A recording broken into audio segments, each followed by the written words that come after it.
Nggak makan ini kalau rame pecah loh ini. Seru. Justru itu edukasi. Hmm. Kita perlu mengedukasi supaya masyarakat tuh paham. Oke. Saya mau contoh gini ya. Hmm. Misalnya kalau kita tanya nih, tes nih. Ya, penonton tuh berapa juta sih? Beberapa juta lah. Nanti kita lihat ya berapa juta yang nonton nih Pak Ahok nih. Yeah. Nah, gue tes nih gitu kan. Tes. Kalau gue tanya gitu. Itu undang-undang perampasan aset itu buat ngerampas asetnya koruptor atau masyarakat? Gue tes tuh udah wakilin penonton. Kalau saya sih untuk merampas uang masyarakat yang diambil.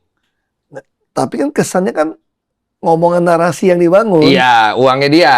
Kenapa perlu ada undang-undang perampasan aset? Karena selama ini untuk menghindari, untuk mencegah korupsi. Iya. Kita kelemahannya nggak punya undang-undang itu kan kira-kira gitu. Iya. Emangnya itu narasi yang dibangun. Itu semua narasi. Padahal kalau kita ngomong fair, banyak koruptor hartanya ditangkap tuh, diambil, disita. Kemana tuh? Artinya nggak butuh undang-undang perampasan aset dong. Jadi kalau kita alasan orang banyak korupsi di Indonesia karena undang-undang perampasan asetnya itu belum ada. Makanya orang pada berani korup. Ya nggak masuk. Kan itu kan? Nggak masuk kalau... Nggak cocok dong. Undang-undang Tipikor, tindakan pidana pencucian uang, semua udah mengatur, terbukti dirampas asetnya. Oke. Jadi undang-undang itu apa? Jangan-jangan begitu negara boros, nggak efisien, duit nggak cukup, ngejar-ngejar pajak orang disuruh paksa buktiin pajak dari mana, nggak bisa bayar, bisa dirampas asetnya. Oh, jadi bisa kenanya ke rakyat. Jadi hati-hati loh.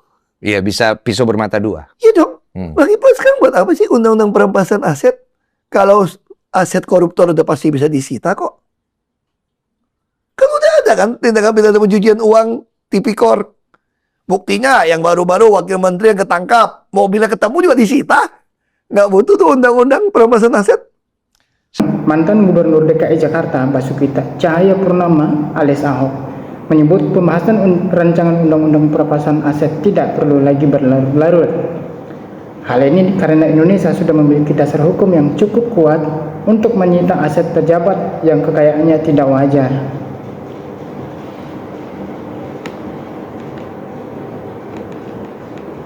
Ahok mengingatkan, sejak era Presiden Susilo Bambang Yudhoyono, Indonesia telah meratifikasi Konvensi PBB melawan korupsi lewat Undang-Undang Nomor 7 Tahun 2026. PSB teratangani Undang-Undang Nomor 7 Tahun 2026. Di situ ada hasil ratifikasi Konvensi PBB melawan korupsi, sebutnya. Dalam regulasi itu, kata Ahok, sudah jelas tercantum mekanisme illicit enlistment. Artinya, jika pejabat negara memiliki kekayaan yang tidak sebanding dengan pajak yang dibayar, maka harta tersebut bisa langsung disita negara. Di situ ada pasal yang mengatakan illicit enlistment. Jadi kalau ada pejabat negara kekayaannya bertambah tidak sesuai dengan pajak yang dibayar, kira-kira itu ilegal, Ahok menuturkan. Itu bisa disita buat negara, nggak usah nunggu undang-undang perampasan aset. Namun persoalannya justru ada pada implementasinya. Politikus PDIP Perjuangan tersebut menyebut Undang-Undang Nomor 7 Tahun 2026 hingga kini tidak pernah ditindaklanjuti dengan peraturan pemerintah. Masalahnya, Undang-Undang Nomor 7 Tahun 2026 itu tidak pernah dibuatkan PP-nya.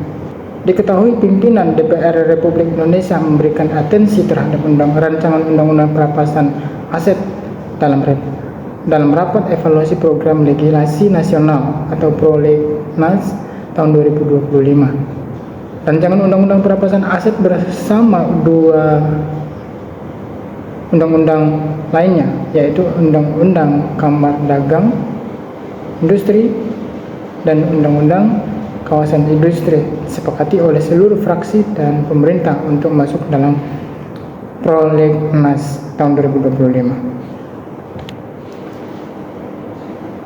Basuki Cahayapurnama atau Ahok menyampaikan pandangan yang cukup spesifik mengenai rancangan undang-undang perampasan aset. Ahok cenderung menyoroti efektivitas penegakan hukum yang sudah ada daripada sekedar menambah aturan baru. Yang menjadi poin-poin daripada pandangan Ahok tentang rancangan undang-undang perampasan aset ini adalah: pertama, undang-undang yang ada sudah cukup, fokus pada implementasi. Ahok berpendapat bahwa Indonesia tidak mendesak membutuhkan undang-undang perampasan aset baru. Menurutnya, undang-undang tindak pidana korupsi dan undang-undang pencucian uang yang ada saat ini sudah cukup kuat dan terbukti mampu merampas aset koruptor jika diterapkan dengan tegas. Transparansi dan digitalisasi salah satu solusi yang sering ditekankan oleh Ahok untuk mengatasi korupsi selain merampas aset adalah membangun sistem yang bersih, transparan, dan profesional. Contohnya adalah penggunaan sistem non-tunai, transaksi elektronik untuk memperkecil peluang korupsi di birokrasi. Peringatan soal pembahasan rancangan undang-undang, Ahok mengingatkan agar pembahasan rancangan undang-undang tersebut tidak berlarut-larut tanpa hasil yang jelas, dan menekankan agar fokus utamanya adalah pemulihan kerugian negara secara cepat. Meskipun ICW sempat menyarankan Ahok lebih mendorong rancangan undang-undang perampasan aset daripada sekedar pembuktian terbalik, pandangan Ahok tetap berfokus pada memiskinkan koruptor melalui penegakan aturan yang sudah ada secara maksimal. Ya teman-teman, dua para tokoh politik kita di Indonesia yang kerap kali sering menyampaikan bahwa pentingnya pembuktian harta terbalik para pejabat-pejabat di negeri ini, yaitu pertama Pak Mahfud MD dan Pak Ahok Basuki Cahayapurnama. Pak Mahfud itu mengatakan bahwa ya kita akan tetap semakin galak untuk perampasan aset para koruptor.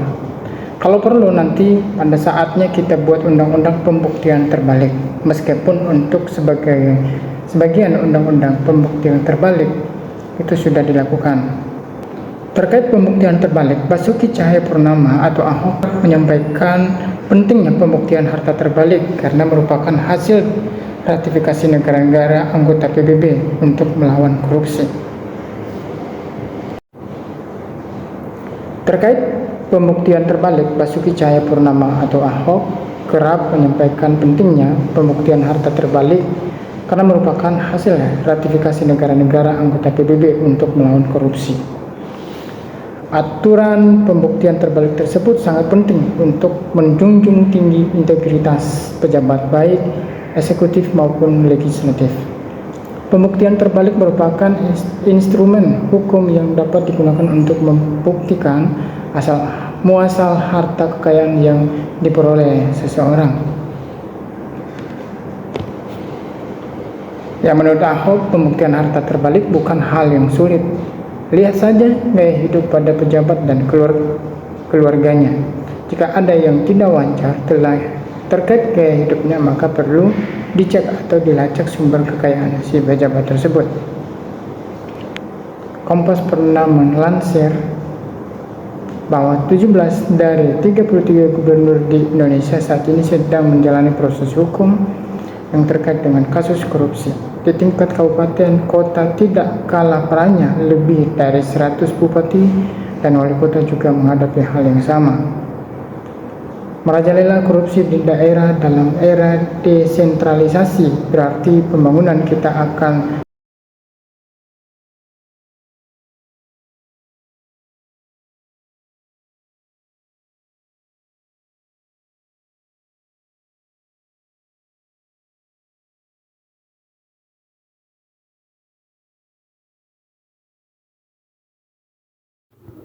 terus dirongrong.